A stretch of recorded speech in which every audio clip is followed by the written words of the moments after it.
Okay, so we're at the joiner. This is called a joiner planer. There are some key features here.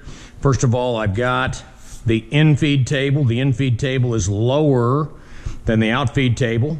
I have that adjusted for you with a hand wheel that sits below.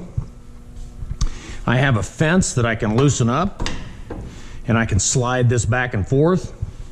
This joiner has 3 stainless tool steel knives. They are spinning at about 8,000 revolutions per minute. As this becomes dull, we slide the fence farther and farther back.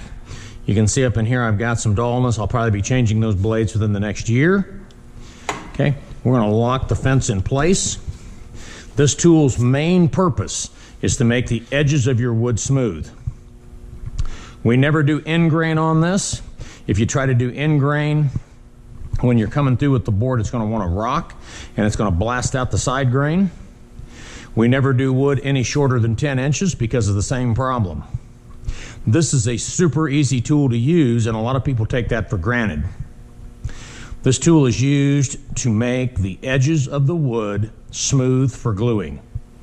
Notice I've got a dust collector pipe here hooked up. When you're using this, we need to have the dust collector on because this is going to make a lot of chips.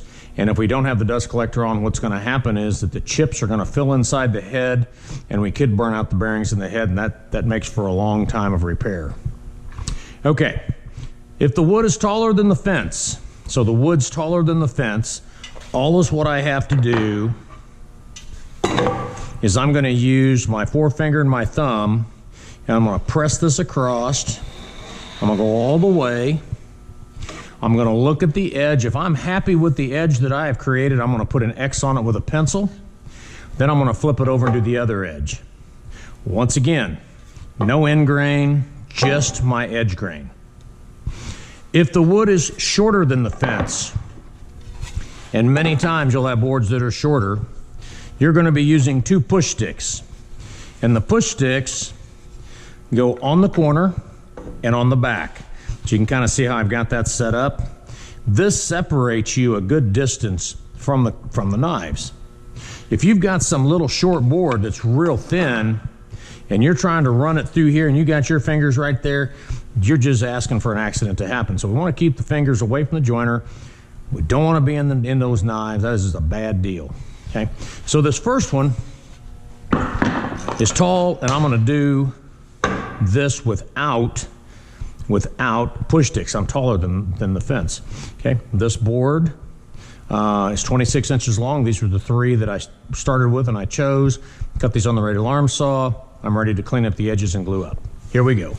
Black button comes on.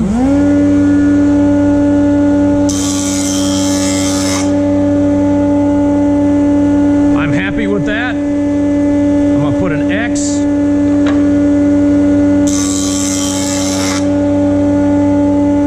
With that one, I'm going to put an X. This is my one that's too short. So what I'm going to do is I'm going to run this across.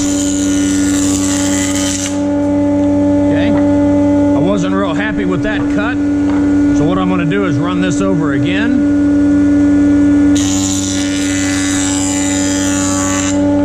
That sounded a lot better. Looks smoother. Go to this side. Sometimes you get some grain that doesn't work well.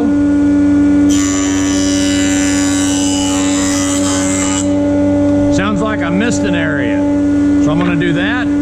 That might have been an area in the wood that was broke out. That sounded much better. I'm going to put an X. This one here is taller than the fence.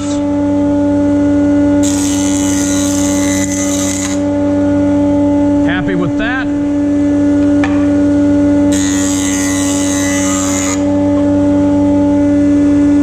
There's my X on that one. I'm good with all those.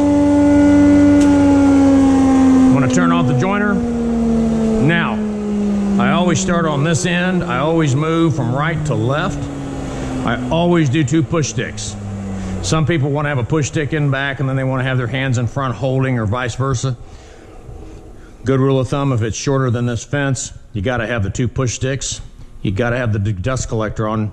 I had it off for this video so we could talk over it, but you've got to make sure that everything, you've got your hands in the right place, because those knives will eat fingers. Okay, this concludes the video on the joiner planer.